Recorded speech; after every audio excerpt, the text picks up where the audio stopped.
મોડાસાથી પકડી પડાયેલા આતંકવાદીના ઘરે પહોંચ્યું TV9। મોડાસાથી ઝડપાયો હતો આતંકવાદી સૈફુદ્દીન કુરૈશી। એટીએસે સૈફુદ્દીનના કાકાનું નોંધ્યું હતું નિવેદન। આતંકીના ભાઈએ પ્રવૃત્તિ વિશે અજાણ હોવાનો જ દાવો કર્યો છે। સૈફુદ્દીન સવારે નોકરીએ જતો હતો અને સાંજે ઘરે પરત ફરતો હતો। એ કોની સાથે વાતચીત કરતો હતો તેના પરિવારને કોઈ જાણ નથી। આ પ્રકારનો દાવો પરિવારના લોકો કરી રહ્યા છે। આતંકીનો ભાઈ કહી રહ્યો છે કે જે મારા ભાઈએ કર્યું છે તે સદંતર ખોટું જ છે। જો અમને જાણ હોત તો આવું કરવા ન દેત। આ પ્રકારનો દાવો પણ આતંકવાદીના ભાઈએ કર્યો છે। એ મને કઈ જાણ નથી સાહેબ, કેમ કે મને કઈ જાણ જ નથી। એ ફોનમાં શું કરતો હતો અને કેના સાથે વાત કરતો હતો। બીજું શું જે પ્રકારે એના આઈડી સામે આવે સોશિયલ મીડિયામાં, આપને પરિવારને જાણ હતી કે એ આઈડી ઉપર અથવા સોશિયલ મીડિયામાં કેવા પ્રકારનું કામ કરે છે અથવા કોની સાથે જોડાયેલો છે, કોણ એને માર્ગદર્શન આપી રહ્યું છે, કયા લોકો તેના મગજમાં આ પ્રકારની વાતોને વધુ પડતી રીતે ભરી રહ્યા છે અને કઈ રીતે આ ટ્રેક ઉપર લઈ ગયા છે, એવું કોઈ પ્રકારની આપના પરિવારમાં જાણ કરી? ના, કોઈ જાણ નહીં, કોઈ જાણ નહીં, એવી કોઈ જાણ નથી અમારા પરિવારમાં।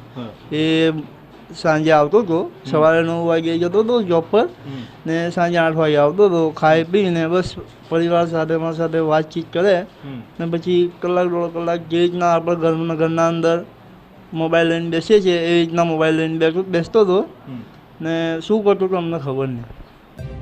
તો આતંકવાદી સૈફુદ્દીન કુરૈશીના પાડોશીઓ આ ઘટના પછી ચોંકી ઉઠ્યા છે।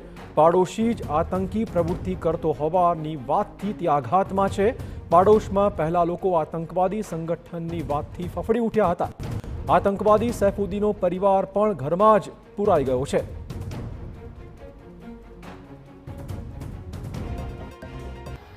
જે પ્રકારે મોડાસાથી આરોપીને આતંકવાદના આરોપમાં ઉપાડવામાં આવ્યો છે, તે આરોપી જે છે તેનું ઘર અહીં ખટીકવાડા આ વિસ્તારની અંદર આવેલું છે। આ વિસ્તારની અંદર જે પાડોશી છે તે પાડોશી સાથે વાત કરીશું। મહેશભાઈ, આપ જે આરોપીના પાડોશી છો, શું કહેશો? આ વર્તન આ આરોપીનું કેવું હતું? અત્યાર સુધી આપણે અનેક વાર જોયું હશે, આ દરમિયાન એનું વર્તન કેવું લાગ્યું? કેમ કે અમારે ટચમાં તો નહોતો, પણ અમે અમારા કામથી સવારે જતા રહીએ કામ ધંધે, સાંજે આવીએ અને સાંજે ઘરે ખાઈ પીને ઊંઘી જતા હતા અમે। બાકી કોઈ એમની કોઈ ચર્ચા હતી નહીં આ રીતની। આતંકવાદી સંગઠનમાં જોડાયેલો છે, શું છે શું નહીં।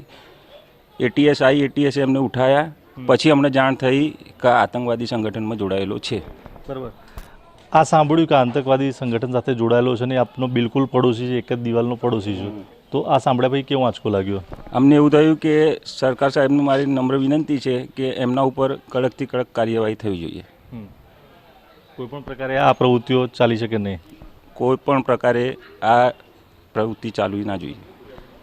સામાન્ય રીતે અરવલ્લી અને આસપાસના વિસ્તારને તો આ આંચકો આવ્યો છે, પરંતુ આપ તો એકદમ પડોશી છો, રોજ એને જોતા હતા, એ જ વ્યક્તિ આ પ્રવૃત્તિ સાથે જોડાયેલો છે, એ જાણીને કેવા ચોંક્યા હશો?